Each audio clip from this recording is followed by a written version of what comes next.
ನಮಸ್ಕಾರ ಸ್ನೇಹಿತರೆ, ಇವತ್ತು ಮತ್ತೆ ಒಂದು ಹೊಸ ನೋಟಿಫಿಕೇಷನ್ ಪೊಲೀಸ್ ರಿಕ್ರೂಟ್ಮೆಂಟ್ ನೋಟಿಫಿಕೇಷನ್ ಬಂದಿದೆ. CAR ಮತ್ತು DAR ಪೊಲೀಸ್ ಸಶಸ್ತ್ರ ಪೊಲೀಸ್ ಕಾನ್ಸ್ಟೇಬಲ್ 1421 ಹುದ್ದೆಗಳ ಕನ್ಫರ್ಮ್ ಆಗಿದೆ. ಇದು ಹೊಸ ನೋಟಿಫಿಕೇಷನ್ 19ನೇ ತಾರೀಕು ಬಿಟ್ಟಿದ್ದಾರೆ. ನಾನು ಹೇಳಿದ್ದಲ್ಲ, ಪೊಲೀಸ್ ಇಲಾಖೆಯಲ್ಲಿ ಸಾಕಷ್ಟು ಕರೀತಾರೆ, ನೀವು ಫಿಸಿಕಲ್ ರೆಡಿ ಮಾಡ್ಕೊಳ್ರಿ. 56,000 ಹುದ್ದೆಗಳಲ್ಲಿ ಪೊಲೀಸಲ್ಲಿ ಭಾಳ ಇದ್ದಾವೆ ಅಂತ ಹೇಳಿದ್ದಲ್ಲ, ಬಂದೇ ಬಿಟ್ಟಿದೆ ನೋಡ್ರಿ. ಆದೇಶಗಳನ್ನು ಅಳವಡಿಸಿ ಇದು ಮಾಡಲಾಗಿದೆ. ಇದು ಸಶಸ್ತ್ರ ಪೊಲೀಸ್ ಕಾನ್ಸ್ಟೇಬಲ್ ಎಷ್ಟಿದಾವಪ್ಪ ಅಂತಂದರೆ ಹುದ್ದೆಗಳು 1421. ಅದರಲ್ಲಿ ಒಂದು ನಿಮ್ಮದಾಗಿರಬೇಕು, ನಿಮ್ಮ ಮನೆಯದಾಗಿರಬೇಕು. ಸಶಸ್ತ್ರ ಪೊಲೀಸ್ ಟೇಬಲ್ ಶೈಕ್ಷಣಿಕ ವಿದ್ಯಾರ್ಹತೆ ಬಂದು PUC ಅಥವಾ ತತ್ಸಮಾನ ಆಗಿರುತ್ತದೆ. ಅದರಲ್ಲಿ ಯಾವುದ್ಯಾವುದೆಲ್ಲ ಬರ್ತದೆ, ಏನೇನೆಲ್ಲ ಮಾಡಿರಬೇಕು. 2 ವರ್ಷಗಳ ITI ಕೋರ್ಸ್ ಅಭ್ಯರ್ಥಿಗಳು NIOSನ ವತಿಯಿಂದ ನಡೆಸುವ ಒಂದು ಭಾಷಾ ಕೋರ್ಸ್ ಮತ್ತು ಒಂದು ಶೈಕ್ಷಣಿಕ ವಿಷಯದಲ್ಲಿ ದೂರ ಕಲಿಕೆ ಮಾದರಿಯಲ್ಲಿ ಅಥವಾ ಪದವಿ ಪೂರ್ವ ಮಂಡಳಿ ನಡೆಸುವ ಪರೀಕ್ಷೆಯಲ್ಲಿ ಒಂದು ಭಾಷೆ ಮತ್ತು ಒಂದು ವಿಷಯದಲ್ಲಿ ಉತ್ತೀರ್ಣರಾದಲ್ಲಿ ಮಾತ್ರ PUCಗೆ ತತ್ಸಮಾನ ಅಂತ ಕೊಟ್ಟಿದ್ದಾರೆ. ಅದು ಮೇನ್ ಆ ಥರ ಆಗಿರಬೇಕು.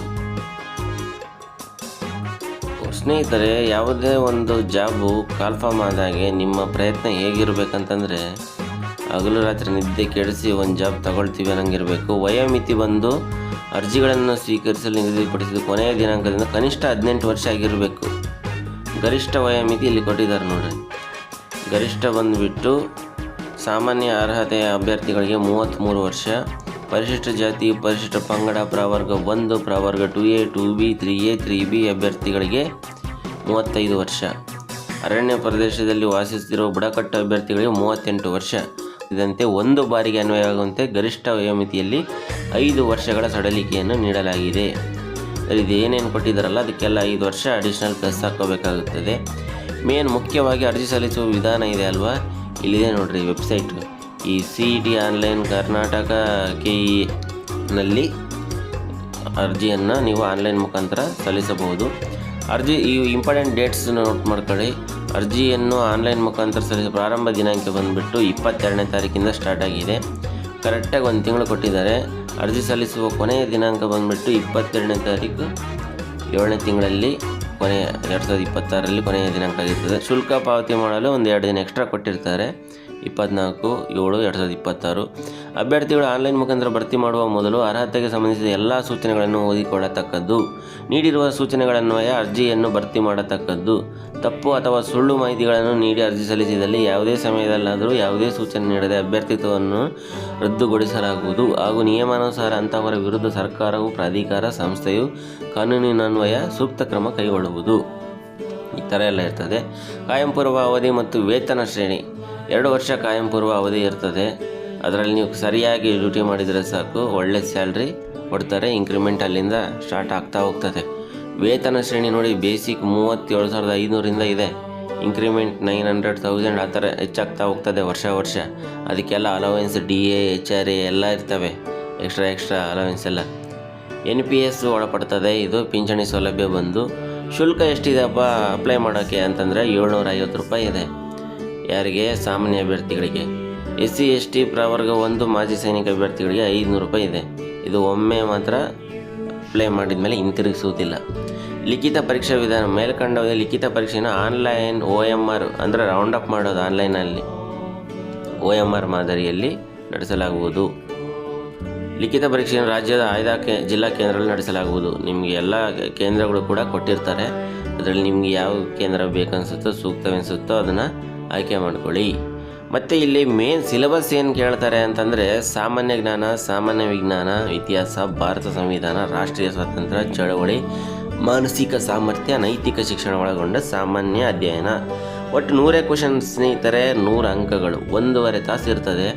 ಎಲ್ಲ ಕ್ವಶನ್ ನಿಮಗೆ ಇವಕ್ಕೆ ಆನ್ಸರ್ ಆಲ್ಮೋಸ್ಟ್ 8, 9, 10 ಸಮಾಜ ವಿಜ್ಞಾನ ಹಾಗೂ ಕನ್ನಡ ವ್ಯಾಕರಣ ಆ ಥರ ಬುಕ್ಸ್ಗಳೆಲ್ಲ ಓದ್ಕೊಂಬಿಡಿ. ವಿಜ್ಞಾನ ಬುಕ್ಸು ಹಾಗೂ ಪ್ರಚಲಿತ ವಿದ್ಯಮಾನಗಳು ಬರ್ತಾವಲ್ಲ, ಮಾಸಿಕ ತಿಂಗಳ ಮ್ಯಾಗ್ಝಿನ್ಗಳು, ಅವು ಓದ್ಬಿಟ್ರೆ ಸಾಕು. ಪೇಪರ್ ಕಟ್ಟಿಂಗ್ಸ್ ಪೇಪರ್ ಓದ್ತಾ ಇರಿ. ಅವಾಗ ಡೈಲಿ ಅಂಟ್ ಹಾಕ್ಕೊಳ್ರಿ. ಬರ್ತಾ ಇರ್ತವೆ, ನಾವು ಕೂಡ ಅಪ್ಲೋಡ್ ಮಾಡ್ತಾ ಇರ್ತೀವಿ. ನಮ್ಮಲ್ಲಿ ಕೂಡ ಕೆಲವೆಲ್ಲ ಅಪ್ಲೋಡ್ ಮಾಡಿದ್ದೀವಿ ನೋಡಿ ಕ್ವಶನ್ ಪೇಪರ್, ಅದರಲ್ಲಿ ಒಂದೇ ಬರ್ತಾ ಇರ್ತವೆ ಒಂದು ಕ್ವಶನ್ ಪೇಪರಲ್ಲಿ. ಅವನ್ನೆಲ್ಲ ಓದ್ಕೊಳ್ಳಿ. ಎಜುಕೇಷನ್ ಸೋರ್ಸ್ ಅಂತೇಳಿ ಲಾಸ್ಟಿಗೆ ಪ್ಲೇ ಲಿಸ್ಟಲ್ಲಿ ಬರ್ತದೆ, ಅದನ್ನು ನೀವು ಪ್ಲೇ ಮಾಡ್ಕೊಂಡು ನೋಡ್ಕೊಳ್ಳಿ. ಡೇಟ್ ಕೂಡ ಕೊಟ್ಬಿಟ್ಟಿದ್ದಾರೆ ಸ್ನೇಹಿತರೆ ನಿಮಗೆ, ಏನಪ್ಪ ಅಂತಂದರೆ ಎಕ್ಸಾಮ್ ಯಾವತ್ತಿದೆ ಅಂತೇಳಿ. ಭಾಳ ದೂರ ಏನಿಲ್ಲ, ಸೆಪ್ಟೆಂಬರಲ್ಲಿ ಇದೆ ನೋಡಿರಿ, 10:30ರಿಂದ 12 ಗಂಟೆಗೆ. ಆಲ್ಮೋಸ್ಟ್ ಕನ್ನಡ ಸಂಡೇ ಇರ್ಬೋದು.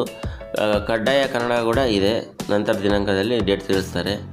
ಸ್ನೇಹಿತರೆ, ಋಣಾತ್ಮಕ ಮೌಲ್ಯಮಾಪನ ಇದೆ, ಅಂದರೆ ನೀವು ಏನು ತಪ್ಪು ಏನಾದರೂ ಸುಮ್ಮನೆ ಬಂದಿದ್ದೆಲ್ಲ ಆಗ್ಬಿಟ್ರೆ ಗೊತ್ತಿಲ್ಲದೆಲ್ಲ ಮೈನಸ್ ಮಾಡ್ತಾರೆ. 4 ನೀವು ತಪ್ಪು ಹಾಕಿರಂತಂದರೆ 1 ಮಾರ್ಕ್ಸ್ ಹೋಗ್ತದೆ, ಆ ಥರ ಇದೆ. ದೇಹಾಡ್ಯತೆ ಫಿಸಿಕಲ್ದು ಏನೇನೆಲ್ಲ ಇದೆ ಅಂತಂದರೆ 1:5 ಲೀಸ್ಟ್ ಬಿಡ್ತಾರೆ, ಅದರ ಅನುಪಾತದಲ್ಲಿ ನಿಮಗೆ ಇದು ಕರೀತಾರೆ ಫಿಸಿಕಲ್ ಫಿಟ್ನೆಸ್ದು.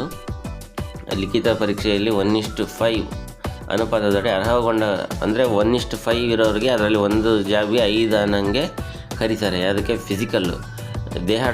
ದಾರ್ಢ್ಯತೆ ಪರೀಕ್ಷೆಯಲ್ಲಿ ಫಿಸಿಕಲ್ ಸ್ಟ್ಯಾಂಡರ್ಡ್ ಟೆಸ್ಟಲ್ಲಿ ಕನಿಷ್ಠ ಎತ್ತರ 168 ಇರಬೇಕು. ಕಡಿಮೆ ಇದ್ದರೆ ಹಾಕಕ್ಕೆ ಹೋಗಬೇಡ್ರಿ, ನಿಮ್ದು ಆಗಲ್ಲ. ನೀವು ಒಂದ್ಸತಿ ಚೆಕ್ ಮಾಡ್ಕೊಳ್ಳಿ, ಹೈಟು ಕರೆಕ್ಟಾಗಿದ್ದರೆ ಮಾತ್ರ ಹಾಕಿ. ಸುಮ್ಮನೆ ಅಲ್ಲಿಗೆಲ್ಲ ಹೋಗಿ ಅಲ್ಲಿ ಹೈಟ್ ಕಡಿಮೆ ಐತೆ ಅಂತೇಳಿ ಕಳಿಸ್ಬಿಟ್ರೆ ಭಾಳ ಬೇಜಾರಾಗುತ್ತೆ. ಮತ್ತು ಈಗ ಎಲ್ಲ ಎದೆಯ ಸುತ್ತಳತೆ ಎಲ್ಲ ಇದೆ. ಹಿಗ್ಗಿದಾಗ ಕುಗ್ಗಿದಾಗ 5 ನಿಮಿಷ 5 ಸೆಂಟಿಮೀಟರ್ ಎಕ್ಸ್ಪ್ಯಾಂಡ್ ಆಗಬೇಕು ಗಂಡು ಮಕ್ಕಳಿಗೆ. ಹೆಣ್ಮಕ್ಳಿಗೆ ಅದೆಲ್ಲ ಅನ್ವಯ ಆಗಲ್ಲ. ಇಲ್ಲೆಲ್ಲ ಕೊಟ್ಟಿದ್ದಾರೆ, ನೀವು HD ಇಟ್ಕೊಂಡು ಪ್ಲೇಬ್ಯಾಕ್ ಸ್ಪೀಡ್ ಅಂತಿದೆಯಲ್ಲ, ಇಲ್ಲಿ ಚಕ್ರ ಇದೆಯಲ್ಲ ಬಲಗಡೆಗೆ, ಅದನ್ನು ಸ್ಲೋ ಮೋಷನಲ್ಲಿ ಇಟ್ಕೊಂಡು ನೋಡಿ ಎಷ್ಟು ಬೇಕು ಎಲ್ಲ ಓದ್ಕೊಳ್ಳಿ. ಇದು ಅಫಿಷಿಯಲ್ ನೋಟಿಫಿಕೇಷನ್, ಇದು ಅವ್ರದ್ದು ಇಲಾಖೆ ಕಡೆಯಿಂದ ಬಿಟ್ಟಿರೋದು. ನಾನ್ HKನಲ್ಲಿ ಇರ್ತಕ್ಕಂಥ ಜಾಬ್ಸ್ ಬಗ್ಗೆ ಇದು. ಸೇಮ್ HKದು ಬಿಟ್ಟಿದ್ದಾರೆ, ಅದನ್ನು ಒಂದು ವಿಡಿಯೋ ಮಾಡ್ತೀನಿ ನಿಮಗೆ. ದೇಹದಾಢ್ಯತೆ ಪರೀಕ್ಷೆ ಇತ್ತಲ್ಲ, ಇದು ಇಂಪಾರ್ಟೆಂಟ್ ನೋಡಿರಿ. 1600 ಮೀಟರ್ ಅಂದರೆ ಒಂದು ರೌಂಡ್ ಬಂದುಬಿಟ್ಟು 400 ಮೀಟ್ರ್ ಇರ್ತದೆ ಗ್ರೌಂಡಲ್ಲಿ. ಸ್ಪೋರ್ಟ್ಸ್ ಗ್ರೌಂಡ್ಗಳಲ್ಲಿ ಅದು ಕರೆಕ್ಟಾಗಿ ಮೆಜರ್ಮೆಂಟ್ ಇರ್ತದೆ. 6 ನಿಮಿಷ 30 ಸೆಕೆಂಡ್ ಇರಬೇಕು. ನೀವು ಓಡೋರಿಗೆ ನಾನು ಇಂಟ್ ಕೊಡ್ತೀನಿ. ಫಸ್ಟ್ನೇ ರೌಂಡ್ ಸುಮ್ಮನೆ ಕತ್ತಿಗೆ ಹೊಡೆದಂಗೆ ಓಡೋಕೆ ಹೋಗ್ಬಿಡ್ರಿ. ನಾನು ಹಂಗೆ ಮಾಡಿ ಫೇಲ್ ಆಗಿದ್ದೆ. ಯಾವ್ರೇಜಾಗಿ ಓಡ್ರಿ. ಫಸ್ಟ್ನೇ ರೌಂಡು, ಸೆಕೆಂಡ್ನೇ ರೌಂಡು, ಥರ್ಡ್ನೇ ರೌಂಡು, 4th ರೌಂಡ್ ಐತಲ್ಲ ಕತ್ತಿಗೆ ಹೊಡೆದಂಗೆ ಓಡ್ರಿ. ನಾವೇನು ಸತ್ರ ಸಾಯಲಿ ಜಾಬ್ ಬೇಕನ್ನೋ ಲೆವೆಲಿಗೆ ಓಡ್ರಿ. ಎಲ್ಲ ಫಿಸಿಕಲ್ ಎಲ್ಲ ಅಲ್ಲಿ ಚೆನ್ನಾಗಿಯೇ ಜನನ ನೋಡಿ ಕಾಂಪಿಟೇಷನ್ ಕೂಡ ಇರ್ತದೆ. ನಮಗೆ ಓಡಬೇಕನ್ಸೋ ಉತ್ಸಾಹ ಬರ್ತದೆ. ನಾವಿದು ಓಡ್ತೀವ ಅನ್ಕೊಳಕ್ಕೆ ಹೋಗ್ಬೇಡ್ರಿ. ಪೊಲೀಸ್ ಜಾಬ್ ಹಾಕುವಾಗ ಓಡ್ತೀವಿ, ಪ್ರಾಕ್ಟೀಸ್ ಅಂತ ಇರಬೇಕು. ಅಲ್ಲಿ ಪ್ರಥಮ ಚಿಕಿತ್ಸೆ ಆಂಬ್ಯುಲೆನ್ಸ್ ಕೂಡ ಇರ್ತದೆ. ಏನಾನ ಆಯ್ತಂದರೆ ತಲೆ ಕೆಡಿಸ್ಕೊಳಕ್ಕೆ ಹೋಗ್ಬಿಡಿ. ಜಾಬ್ ಬೇಕಂತಂದರೆ ನಮ್ಮ ಪ್ರಯತ್ನ ಹಂಗಿರಬೇಕು. ಅದ್ರ ತಕ್ಕಂಗೆ ದೇಹದ ದಾರ್ಢ್ಯತೆ ಪರೀಕ್ಷೆಯಲ್ಲಿ ನೀವು ಉದ್ದ ಜಿಗಿತ ಇರ್ತದೆ, ಗುಂಡು ಎಸೆತ ಇರ್ತದೆ, ಇವಕ್ಕೆಲ್ಲ ಅವಕಾಶ ಇರ್ತದೆ. ಓಟದಲ್ಲಿ ಅವಕಾಶ ಇರಲ್ಲ. ಮಾಜಿ ಸೈನಿಕರಿಗೆಲ್ಲ ಕಡಿಮೆ ಇರ್ತದೆ. ಅವರಿಗೆಲ್ಲ ವಿಶೇಷ ಸೂಚನೆ: ದೇಹದಾಢ್ಯತೆ ಪರೀಕ್ಷೆಗೆ ಹಾಜರಾಗುವ ಮುನ್ನ ದೈಹಿಕವಾಗಿ ಸದೃಢವಾಗಿರಬೇಕು. ನೀವು ಹಾರ್ಟ್ ಅಟ್ಯಾಕ್ ಇತ್ತು, ಅದಿತ್ತು, ಇದಿತ್ತು, ರೋಗ ಇತ್ತು, ಅವು ಇವು ಏನಂತ ತೊಂದರೆ ಇತ್ತಂದರೆ ಸೈಡ್ ಆಗಿಬಿಡಿ. ಯಾಕಂದರೆ ಜೀವದ ಜೊತೆ ಇದು ಆಡೋಕ್ಕೆ ಹೋಗ್ಬಿಡಿ. ಯಾಕಂದರೆ ಈ ಜಾಬ್ ಇಲ್ಲಾಂದರೆ ಇನ್ನೊಂದು ಜಾಬ್ ತಗೋಬೋದು. ಬಟ್ ಫಿಸಿಕಲಿ ಫಿಟ್ ಇರೋರು ಇದು ಮಾಡ್ಕೊಂಡು ಪ್ರಯತ್ನ ಮಾಡಿ. ಇಲ್ಲೆಲ್ಲ ಸೂಚನೆಗಳು ಕೊಟ್ಟಿದ್ದಾರೆ, ಟಿಪ್ಪಣಿ ಏನೇನೆಲ್ಲ ಇದಿರ್ತದೆ ಅಂಥೇಳಿ ಓದ್ಕೋಬೇಕು ಚೆನ್ನಾಗಿ. ಮೊದಲಿಗೆ ನೀವು ಫಿಸಿಕಲ್ ದಿನ ಮುಂಚೆಯಿಂದನೂ ಪ್ರಾಕ್ಟೀಸ್ ಇರಬೇಕು. ಮತ್ತು ಕಣ್ಣೆಲ್ಲ ಚೆನ್ನಾಗಿ ಕಾಣಬೇಕು ಇದಕ್ಕೆಲ್ಲ. ಯಾಕಂತಂದರೆ ಇದೈತಲ್ಲ ಫಿಸಿಕಲ್ ಚೆಕಪ್ಪು ಚೆನ್ನಾಗಿ ಇದು ಮಾಡ್ತಾರೆ. ತೊಂದರೆ ಇದ್ದರೂ ಇದು ಮಾಡ್ಕೊಳಕ್ಕೆ ಹೋಗ್ಬೇಡಿ. ಆಸೆ ನಿರಾಸೆ ಆಗಿಬಿಡ್ತದೆ ಸೆಲೆಕ್ಟ್ ಆಗಿದ್ರು. ನೇಮಕಾತಿದ ಅರ್ಹತೆ ಷರತ್ತುಗಳು ಏನೇನೆಲ್ಲ ನೀವು ಅಪ್ಲೈ ಮಾಡಬೇಕಂದ್ರೆ ಏನೆಲ್ಲ ಇರಬೇಕು ಅಂಥೇಳಿ: ಭಾರತೀಯ ನಾಗರಿಕನಾಗಿರಬೇಕು, ಒಂದು ಜೀವಂತ ಪತ್ನಿಗಿಂತ ಹೆಚ್ಚು ಮಂದಿ ಪತ್ನಿಯರನ್ನು ಹೊಂದಿರುವ ಪುರುಷ ಅಭ್ಯರ್ಥಿ ಸರ್ಕಾರದಿಂದ ಪೂರ್ವಾನುಮತಿಯನ್ನು ಪಡೆಯದೆ ನೇಮಕಾತಿಗೆ ಅರ್ಹರಾಗಿರುವುದಿಲ್ಲ. ಈ ಥರ ಎಲ್ಲ ಇದೆ ಸ್ನೇಹಿತರೆ. ಜಾತಿ ಮೀಸಲಾತಿ ಪ್ರಮಾಣ ಪತ್ರಗಳು ಯಾವ್ಯಾವ ಇರಬೇಕು ನಮೂನೆಗಳೆಲ್ಲ ಕೊಟ್ಟಿದ್ದಾರೆ, ಅವನ್ನೆಲ್ಲವನ್ನೂ ನೋಡ್ಕೊಳ್ಳಿ ಸ್ನೇಹಿತರೆ. ಮೊದಲಿಗೆ ನೀವು ನಮ್ಮ ಚಾನಲ್ನ ಇನ್ನೂ ಸಬ್ಸ್ಕ್ರೈಬ್ ಆಗಿಲ್ಲ ಅನಿಸುತ್ತೆ. ಯಾಕಂತಂದರೆ ನಾವು ಇಂಥ ಒಳ್ಳೊಳ್ಳೆ ನೋಟಿಫಿಕೇಷನ್ ಬಂದಾಗ ಹಾಕ್ತೀವಿ. ಇದನ್ನು ನಿಮ್ಮ ಮನೆಗಳವ್ರಿಗೆ, ನಿಮ್ಮ ಫ್ರೆಂಡ್ಸ್ಗೆ ಶೇರ್ ಮಾಡಿ. ಯಾರಾದರೂ ಒಂದು ಜಾಬ್ ತಗೊಂಡ್ರೆ ಅವ್ರು ನಿಮ್ಮನ್ನ ಜೀವನ ಪರ್ಯಂತ ನೆನೆಸಿರ್ತಾರೆ. ಇಂಥ ಅಣ್ಣ ನಮಗೆ ಕಳಿಸಿದ್ದ, ನಾನು ಸೇರ್ಕೊಂಡೆ, ಜಾಬ್ ಸಿಕ್ತು, ನನಗೆ ಇಂಥ ಅಕ್ಕ ಶೇರ್ ಮಾಡಿದ್ಲು, ಇಂಥ ತಂಗಿ ಶೇರ್ ಮಾಡಿದ್ಲು ಅಂಥೇಳಿ ಖುಷಿ ಪಡ್ತಾರೆ. ನಾನು ಇವತ್ತು ಊಟ ಮಾಡ್ತಿದ್ದೀನಿ ಅಂದರೆ ಇಂಥವ್ರು ನನಗೆ ಕಳಿಸಿದ್ರಿಂದ ನಾನು ಹಾಕಿದೆ, ನಾನು ಇದು ಮಾಡಿದೆ ಅಂಥೇಳಿ. ಟೈಮ್ ಮಸ್ತಿದೆ. ನೀವು ಎಷ್ಟು ಶೇರ್ ಆಗುತ್ತೋ ಅಷ್ಟು ಶೇರ್ ಮಾಡಿರಿ. ಯಾವುದ್ಯಾವುದೋ ಯೂಸ್ಲೆಸ್ ಮೆಸೇಜಸ್ ಎಲ್ಲ ಶೇರ್ ಮಾಡ್ತಾ ಇರ್ತೀವಿ. ಬಟ್ ಇಂಪಾರ್ಟೆಂಟ್ ಇರ್ತಕ್ಕಂಥದ್ದು, ನಮಗೆ ಬೇಕಿರ್ತಕ್ಕಂಥದ್ದು ಜಾಬ್ ಇತ್ತಂದರೆ ಎಲ್ಲರೂ ಸೆಲ್ಯೂಟ್ ಹೊಡಿತಾರೆ. ಅದರಲ್ಲಿ ಗೌರ್ಮೆಂಟ್ ಜಾಬ್ ಇತ್ತಂತಂದರೆ ಮಾತಾಡಲಾರ್ದವರೆಲ್ಲ ಬಂದು ಮಾತಾಡಿಸ್ತಾರೆ ನಿಮಗೆ ಗೌರ್ಮೆಂಟ್ ಜಾಬಲ್ಲಿದ್ದರೆ. ಯಾಕಂದರೆ ಅದ್ರ ರೇಂಜೇ ಬೇರೆ. ಸರ್ಕಾರದಿಂದ ಸಂಬಳ ತಗೋಬೇಕಂದ್ರೂ ಅದೃಷ್ಟ ಮಾಡಿರಬೇಕು. ಇವರು ಎಲ್ಲ ಸಂಬಳಗಳು ಕೊಡ್ತಾರೆ ಕಂಪ್ನಿಯಲ್ಲಿ ಅಲ್ಲಿ ಇಲ್ಲಿ. ಸರ್ಕಾರದಿಂದ ಅಕೌಂಟಿಗೆ ಬಿಡ್ಬೇಕು ರೀ ನಮಗೆ ಅನ್ನೋರು ಇದ್ದರೆ ಮೇನ್ ಸಿಲೆಬಸ್ ನೋಡ್ಕೊಳ್ರಿ. ಇದಿಷ್ಟೇ ಬಿಟ್ಟು ಬೇರೆ ಯಾವುದೂ ನೋಡೋಕ್ಕೆ ಹೋಗ್ಬೇಡಿ. ಆದಷ್ಟು ಬೇಗ ಅಪ್ಲೈ ಮಾಡಿ. 750-500 ರೂಪಾಯಿ ಏನು ದೊಡ್ಡದಲ್ಲ. ಎಲ್ಲೆಲ್ಲ ಖರ್ಚು ಮಾಡ್ತಾರೆ ಎಲ್ಲ ಹುಡುಗರು.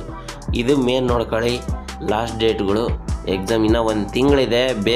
ಬೇಗನೆ ಹಾಕಿ ನೀಟಾಗಿ ತಪ್ಪು ತುಂಬಲಾರ್ದಂಗೆ ನೀಟಾಗಿ ತುಂಬಿಸಿ ಹಾಕಿ ಇಟ್ಕೊಂಡು ಪ್ರಿಪ್ರೇಷನ್ ಸ್ಟಾರ್ಟ್ ಆಗಿ ಜಾಬ್ ಹೊಡಿಲೇಬೇಕು. ಸೆಪ್ಟೆಂಬರ್ ಏನು ದೂರ ಇಲ್ಲ, ಭಾಳ ಹತ್ರ ಇದೆ.